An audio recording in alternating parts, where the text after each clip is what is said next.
A while back, I asked my best friend in medical school, "How long have you known that you want to be a doctor?" She replied saying, "I've known since I was in primary school. I've always wanted to work with kids. I want to be a pediatrician." Whoa, now that is real passion. She not only knew that she'd definitely do medicine, she had already decided what she wanted to specialize on. I, on the other hand, I always had trouble choosing what I want to do with my life. I was always this extroverted, outgoing, positive, bubbly person. To be honest, I was always this little kid, easily excited by everything that came my way, and easily inspired by people I came across. So my goals and passions kept running around the globe as well. So in the first grade, I had this most amazing class teacher. She taught us kindness, love, to say please, thank you, pretty much every good man I have in my life. She'd hold my hand and say, "You're such a joyful child. Someday you will be a star." And back then, I loved being a school teacher. And I guess I still love to teach. Well, later on, in the 3rd or 4th grade, this was the peak of the civil war in Sri Lanka. I guess there was a certain amount of patriotism etched in all of our hearts. I was an amateur swimmer back in school, and my entire swimming squad used to dream of swimming for the Sri Lankan Navy. Well, Senara ship of life had gone all the way from teaching to a Navy commander. Well, ladies and gentlemen, let's add a few years in. I was in secondary school, and I explored some extracurriculars. I thought of joining the debating club. And while I was debating for my school, I was truly inspired by how we brought up arguments and proved ourselves right. And I thought, I'd love to be a lawyer. Meanwhile, in my motherland, Sri Lanka, medicine is considered a divine, rather godly profession. And perhaps this is true, because my mother is also a doctor, and she's perhaps one of the most selfless human beings I will ever know. Not just to me, but to each and every patient she comes across. And that level of inspiration truly made my heart split in two. I had so many dreams and passions. And suddenly, Senara's ship of life had sailed way past from teaching and from a Navy commander. And we had finally set sail on being a lawyer. But then part of my heart was like, "Senara, look at your mum. You have to do medicine. Perhaps you should be a doctor." So with all these crazy thoughts running in my mind, time had already flown by. And I was in senior year in school. And I had to face this huge interview. And the most challenging question of my life was put in front of me. "Senara, what career do you want to pursue in life?" Suddenly, I went numb. Well, I always preferred being honest, so I'd replied saying, "I have trouble choosing between medicine and law, and so I thought about this. If I go to medical school now, I can perhaps pursue law later. But if I choose law now, I'd be too old for medicine. And so I signed up for the biology stream for my advanced levels." I thought I had given a pretty diplomatic answer. But the reply I got from the panel that day was absolutely horrendous. "Child, your passions are fleeting." They said, "We don't see you having set goals and objectives in life." I was shaken and taken aback. Just because you're not the calm person people generally expect from medical school, that doesn't mean you're incapable. Just because you're indecisive, it doesn't mean you're incapable. And that day, they had indirectly implied that my personality was incapable of dreaming big. And I told myself, "Senara, whatever you do in life, you're going to give it your best. You're going to give it your 100%. And suddenly, I had this urge to prove myself to so many people who were waiting for me to fall back and not succeed in life, purely because I didn't seem calm enough. Well, the task wasn't easy. I wasn't suddenly going to change to be this kid who works hard towards her goals and passions. I needed some discipline. But I was determined. I chose the hard way out. I reduced the time I put to waste. I cut down some of my extracurriculars. And perhaps I cut myself off most of my social circles. And bit by bit, I started working to a rigid schedule. And because I was finally standing up for myself, the response I got was insane. One teacher said, "If you get into a local medical school, I will stand upside down. You're a wild creature with no self-control whatsoever who's stupid enough to dream too big." I will never understand why the very people who were supposed to show me the right path in life and be happy for my hard work were wishing me to fail. Yet nonetheless, I did have my fair share of amazing teachers too. One of my favorite teachers took me to a side and said, "My child, if you put in the effort, even if you're a fast learner or not, you will definitely get into a local medical school. Every effort will always be rewarded." He also said, "If you study smart with spaced repetition, no one can stop you." And so I got to work. But I really felt like I changed over those 2 years of my life.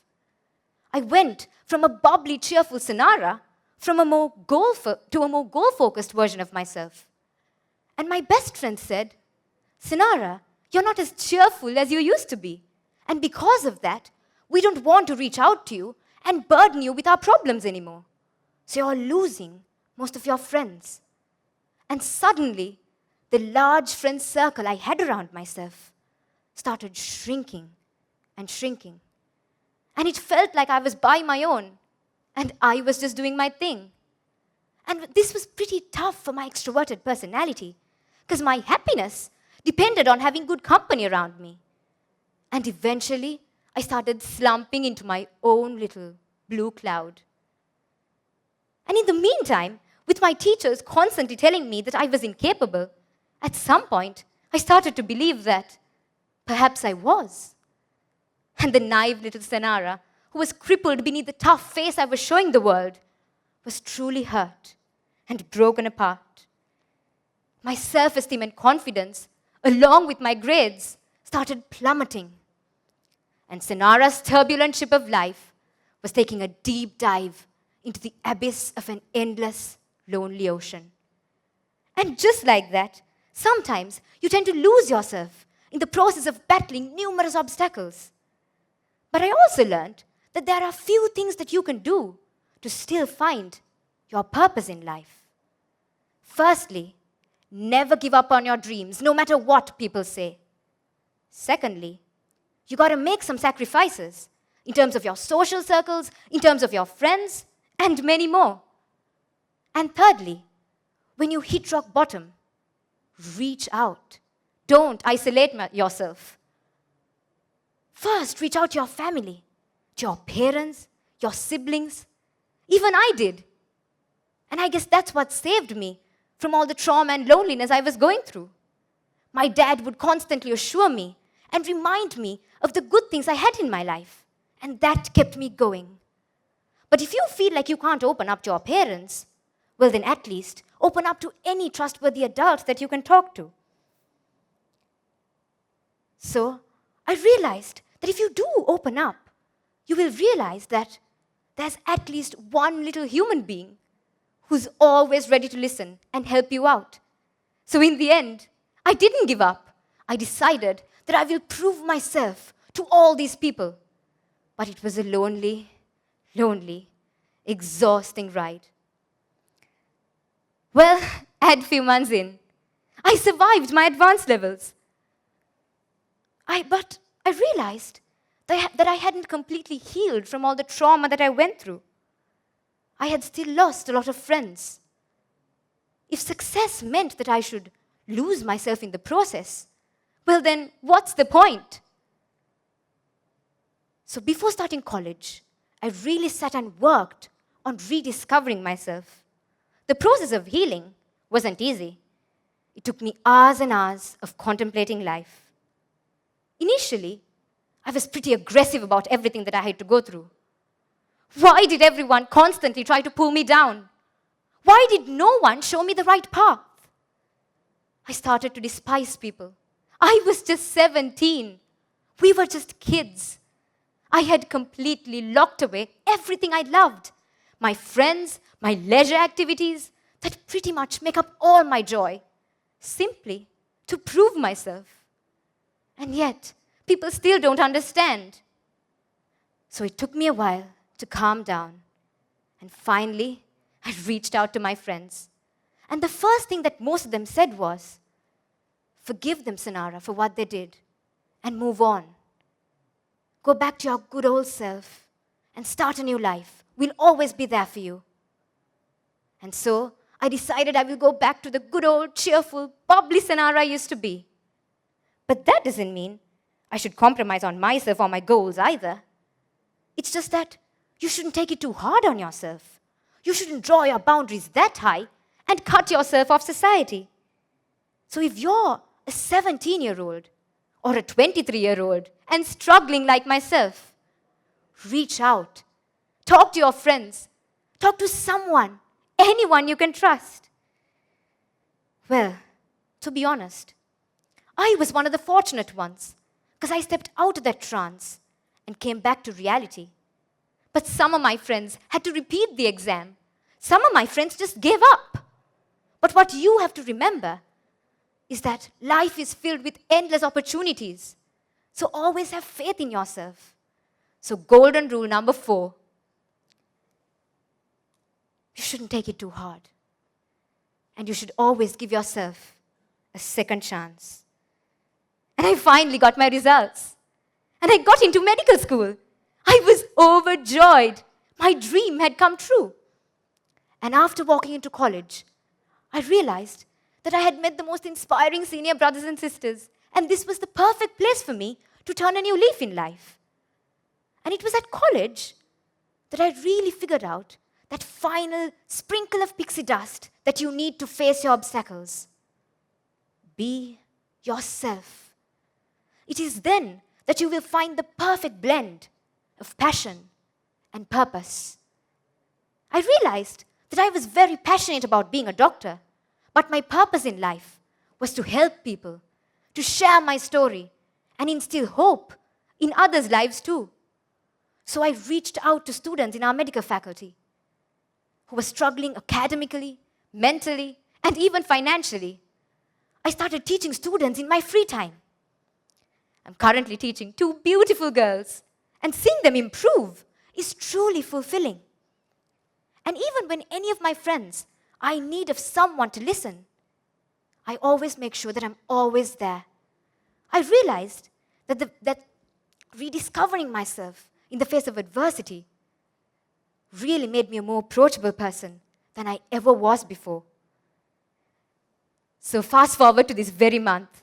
I'm a 4th year undergraduate, and suddenly this kid came running to me and tugged up my arm and said, "Thank you for teaching me so much. You're such a sweet person."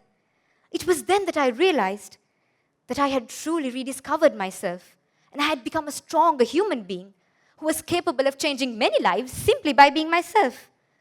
So even if the world is against you, don't take it too hard. Sometimes you might need some me time and some healthy boundaries, but don't isolate yourself. Simply reach out. You can be an ever-changing person like me and still succeed in life. So always have faith and never stop dreaming big. Thank you.